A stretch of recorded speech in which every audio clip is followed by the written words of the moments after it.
Naruto Story, Family Day, Prologue. Family Day? Asked Uzumaki Boruto, the seventh Hokage. His voice echoed in his office, which was cluttered with scrolls and half-sealed cardboard boxes. He tossed the document he was reading onto his desk and lifted his face to turn a bewildered gaze on Nada Shikamaru, advisor to the Hokage. They want us to give the new holiday a name. The new townspeople, Shikamaru added by way of explanation. But it still didn't click for Naruto. A name? He probed further. What's that supposed to mean? Don't know. Guess it's like how you give a festival a name. And those new townsfolk have a different understanding of the word holiday to begin with. Naruto's reply was vague as he fixed his gaze on the door to his office, as though he could see through it to the Hokage Rock on the other side, and the new town that spread out beyond that. Some years earlier, Pain's attack at the start of the fourth Great Ninja War had turned the village of Konohagakure into an empty wasteland, nothing but crushed houses in the cratered earth. The very foundation of the village had been ripped out and sent flying. But one thing remained untouched, Hokage Rock. And Konoha was Hokage Rock. It was unthinkable to the people of the village to rebuild Konoha in a new territory, turning their backs on the generations of Hokage who had watched over them for so many years. The sentiment that they would rebuild in this place led to the villagers' recovery, along with other astounding developments. The general store in operation since the founding of the village transformed itself into a 24-hour general store that would stay open even after sunset. Steel rails were laid in the outside of the village, and a long, slender iron box called the Raisha began to run along them.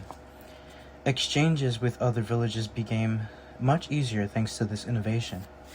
Now that a return trip no longer required several days, tall buildings sprang up behind Hokage Rock, and the massive monitors built into their walls showed news not just from the Land of Fire, but from every other nation as well.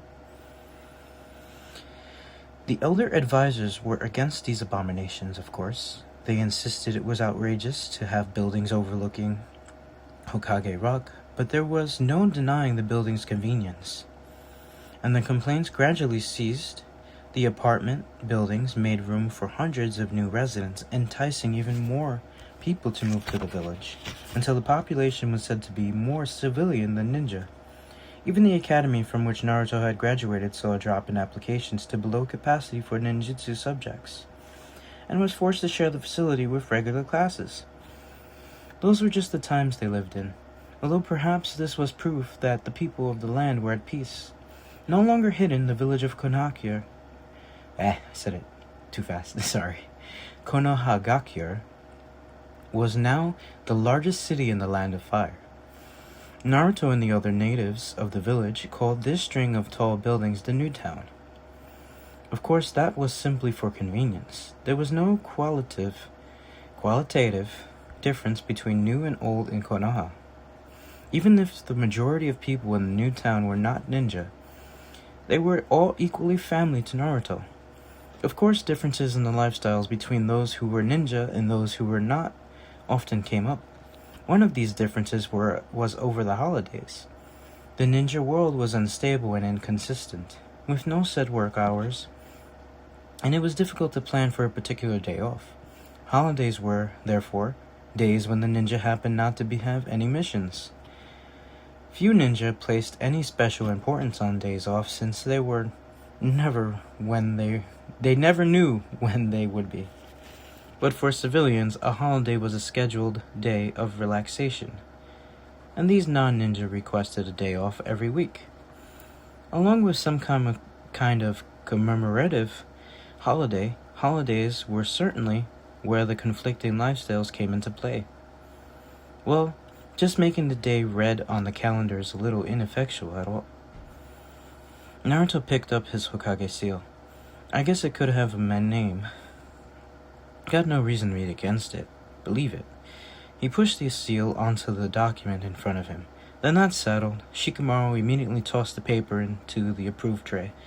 And so Family Day became a holiday in the village of Konohagakure. But Family Day, Naruto mused, what does that mean exactly?